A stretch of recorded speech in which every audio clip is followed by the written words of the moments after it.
नमस्कार,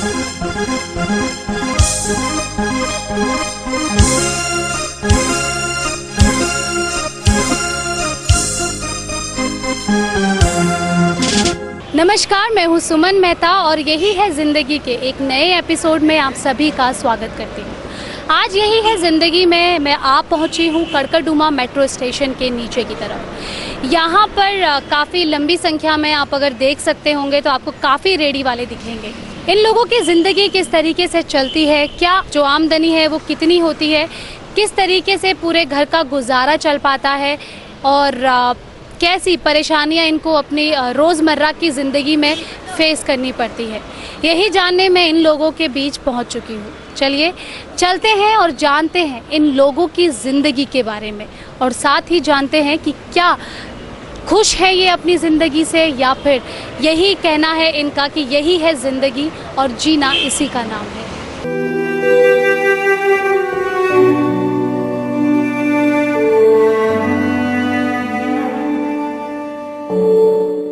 नरेश जी की ये छोटी सी दुकान आप देख सकते हो जिसमें गिन चुन के कुछ ग्लासेस रखे गए हैं जिसमें ये लोगों को बेल पत्री का जूस देते हैं। यही इनकी जीवन की दिनचर्या है और यहीं से ये अपनी रोजी रोटी कमाते हैं, अपना घर संभालते हैं और बच्चों को पढ़ाते भी हैं। महंगाई के इस दौर में किस तरीके से इनकी ज़िंदगी पर प्रभाव पड़ रहा है और क्या कहती है इनकी ज़िंदगी, यही जानने के लिए आज मैं आप पहुंची हूं यहाँ पर।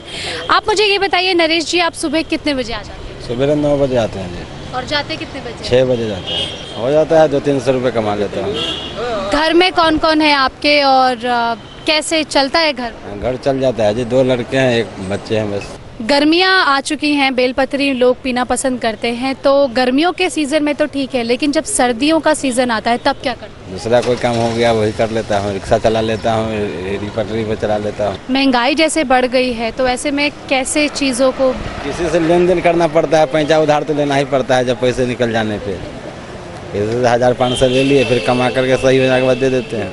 कुछ कहना चाहेंगे सरकार से, कुछ अपील करना चाहेंगे? क्या कहेंगे, वो तो देख ही रहे हैं। हम लोग का मूर्ख आदमी का क्या देखेंगे, क्या सुनेंगे। किसी तरह टाइम पास हो जाता है, इसी से नमक रोटी कमा के खा लेता हूँ। नरेश जी का कहना ये है कि जो ज़िंदगी इनकी ये चल रही है, ये चाहते हैं कि जो इनके बच्चे हैं वो आगे कुछ करें, पढ़े लिखे और आगे बढ़कर कुछ बने, क्योंकि जो ये ज़िंदगी है इनकी, ये ज़िंदगी से परेशान तो नहीं है लेकिन खुश भी नहीं है, क्योंकि जो यहाँ पर जो इनकी अर्निंग है, अगर इन केस कभी बीमार पड़ जाते हैं या फिर कभी ऐसा होता है कि लंबे वक्त के लिए काम पर नहीं जा पाते तो बीच में जो अर्निंग का जो सोर्स यही है वो ठप बैठ जाता है। इनसे बातचीत करने के बाद चलिए चलते हैं यहाँ पर कुछ और लोगों से जानते हैं उनकी ज़िंदगी के बारे में।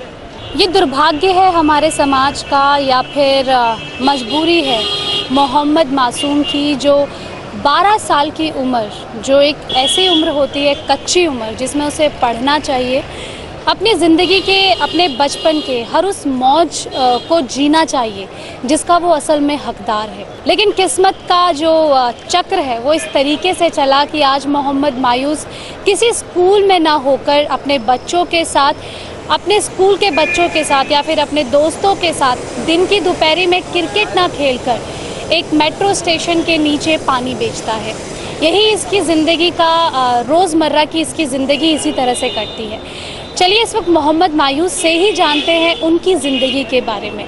मोहम्मद, आप मुझे ये बताओ, आप जो यहाँ पर पानी बेचते हो, कब से आप यहाँ पर और कहाँ से आए हो? बिहार से आए हैं, 2 महीना से यहाँ पानी बेच रहा हूँ मैं। घर पे मम्मी पापा मेरे को कोई नहीं है और मैं अस्करे हूँ।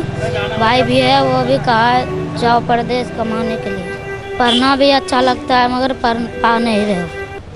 कौन सी क्लास तक पढ़े हो? 3 क्लास तक पढ़ा हो। फिर उसके आगे क्यों नहीं पढ़ पाए? फिर उसके बाद बहुत मुसीबत आ गया, पढ़ नहीं पा रहे हैं। 1000 रुपये हो जाते हैं और 500 रुपये महीना देता है। खेलता हूँ, रात में छुट्टी मिलता है, फिर आके सुबह से काम करता हूँ। यही सुबह कितने बजे आ जाते हो और घर कब जाते हो?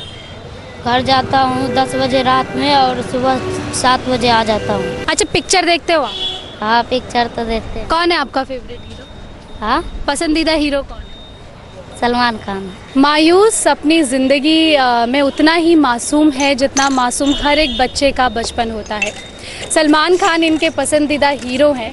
पढ़ना ये भी चाहते थे लेकिन घर की मजबूरी की वजह से ये पढ़ नहीं पाए।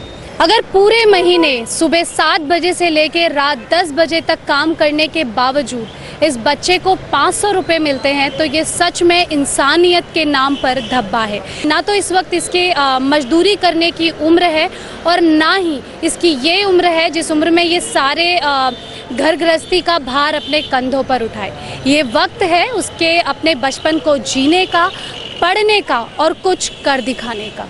11 o'clock और हमारे यहाँ पे कढ़ी चावल और छोले कुलचे मिलते हैं। क्या रेट है उसका? 15 रुपीज़ के छोले कुलचे हैं, 3 कुलचे रहते हैं, कढ़ी चावल फुल प्लेट 15 और हाफ प्लेट 10। तो आप यहाँ पर कभी कभी बैठते हैं या फिर अक्सर आते हैं? मतलब अभी तो 1 मंथ से कंटिन्यू हूँ, वैसे पढ़ाई करता हूँ, वर्क नहीं है ये मेरा। कैसा लगता है यहाँ पर? आप पढ़ते भी हो और आप यहाँ पर काम भी करने आते हो, तो कैसा लगता है कि नहीं अभी मुझे पढ़ना चाहिए, अभी काम जो करने की उम्र मेरी नहीं है? मेरे ख्याल से तो इंसान का वैसे लास्ट डिसीजन रुपए कमाना होता है, भले ही वो पढ़ाई करके आगे बढ़े या काम करते हुए आगे बढ़े। ओके, जब आदमी 20 वर्ष की उम्र में पहुंचता है तब तो उसका मेन सब्जेक्ट यही होता है, ओनली रुपए कमाना। तो किसी भी तरीके से कामयाबी मिले, बस रुपए कमाने। सौरव की जो बात है उससे मुझे एक चीज़ जो है वो साफ झलक कर आती है कि जो यूथ है हमारा वो इस वक्त उसका मेन एम होता है पैसे कमाना, क्योंकि उसको यही लगता है कि जल्द से जल्द कैसे ज़्यादा से ज़्यादा पैसे हमारे पास आ जाए और हम चंद दिनों में ही एक अच्छे मुकाम पर पा जाए। लेकिन शायद ये भूल जाते हैं कि बिना पढ़ाई के, बिना अच्छी एजुकेशन के ये सब पाना नामुमकिन है। हालांकि इन्होंने ये कहा कि इनकी जो ज़िंदगी है वो कट रही है, ठीक कट रही है, पढ़ते भी है ये साथ में और अपने मामा की मदद भी करते हैं। ये जूते रिपेयर करते हैं, पालिश वालिश यही काम। यहाँ करीबन हो गए हैं 12-13 साल बैठते हैं। क्या कर सकते हैं, रोटी चलाने के लिए तो कुछ नहीं कुछ करना ही पड़ेगा।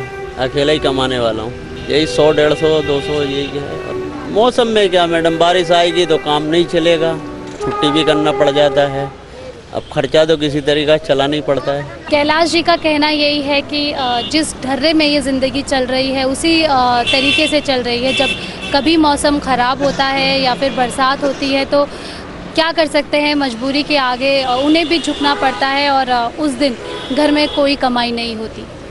असल मायनों में जिन लोगों की ज़िंदगी है वो ऊपरी तौर पर हमें भले ही अच्छी दिखे, लेकिन निजी तौर पर सही में इनके बारे में, इनकी दशा के बारे में जब सोचने लगते हैं तो सही में कई ऐसी बातें आंखों के सामने घूमने लगती हैं जिसके बारे में शायद एक आम आदमी कभी सोचता भी नहीं होगा। जब हम घर में बैठते हैं तो हम कभी सोचते भी नहीं हैं कि हमें जो चीज़ इतनी आसानी से मुहैया मिल जाती हैं, वही चीज़ों का जुगाड़ करने में इन लोगों को महीना या फिर सदियां गुजर जाती हैं। फ़र्क सिर्फ इतना होता है कि हमें वो चीज़ें मिलकर भी हम उसकी कदर नहीं करते और इन लोगों के पास वो चीज़ नहीं होती है तो वो उसका सपना भी नहीं देखते। ये तो हमारी आती है, बहुत दूर मार्केट से आती है और सुबह 5 बजे इसलिए निकलना होता है कि दुकान लगाते लगाते टाइम हो जाते हैं। और वो जो लेबर लोग जो निकलते हैं काम करने वाले वही ये कपड़ा खरीदते हैं, इसलिए 8 बजे वो भी निकल जाते हैं, इसलिए हमें जल्दी आना पड़ता है। बहुत मुश्किल से कर रही है लेकिन फिर भी मजबूरी में करना पड़ रहा है, क्या करें। दिन भर में 150, 200, 250 भी हो जाते हैं कभी कभी। बहुत परेशानियों का सामना करना पड़ता है, फिर किसी दूसरे से पैसा उधार लेके किसी तरीका गुजारा करना पड़ता है, फिर बाद में उनका अदा कर देते हैं। क्या करेगा सरकार को तो जब वोट लेने का ये होता है, जब आते हैं घर घर के हमें वोट दो, हमें वोट दो। अभी क्या करेगा, जब ज़रूरत पूरा हो जाता तो वो अपने घर, हम अपने घर है। महंगाई तो बढ़ चुकी है लेकिन हमारा तो वही काम पुराना है तो लोग तो वही समझते हैं कि उतना ही में आता है, लेकिन हमें पता है कितना कमाई होता है। पहले तो अच्छा हो जाता था लेकिन अब कम होता है। सुबह 5 बजे से रात को 11 बजे तक पूरी दिनचर्या करने के बाद इनकी जो कमाई होती है महीने की वो सिर्फ 3 से 4 हज़ार होती है। उस पर भी घर में ऐसे 12 सदस्य हैं जो इन पर ही डिपेंड है। कभी किसी तरह की बीमारी हो जाए या फिर बीमार पड़ जाए, मौसम ख़राब हो जाए तो उस दिन घर का चलना, जो घर पे रोटी जो बनती है उसके लिए भी लाले पड़ जाते हैं। सच में इन लोगों की दशा बहुत ही सोचनीय है, जिनके बारे में शायद हम कभी इतने गौर पर अगर हम सोचें तो हमने कभी ध्यान ही नहीं दिया होगा। यही है ज़िंदगी में। आज हमने जाना रेडी वालों की लाइफ के बारे में, इनकी ज़िंदगी के बारे में, साथ ही जाना कि कितनी मुश्किल से ये अपने घर की जीविका को चला रहे हैं, क्या परेशानियां इनको होती हैं। उम्मीद करती हूँ आपको हमारा आज का ये एपिसोड पसंद आया होगा। फिर लेकर चलूँगी एक नई ज़िंदगी में कुछ नए लोगों के साथ। तब तक के लिए सुमन मेहता को दीजिए इजाज़त। नमस्कार।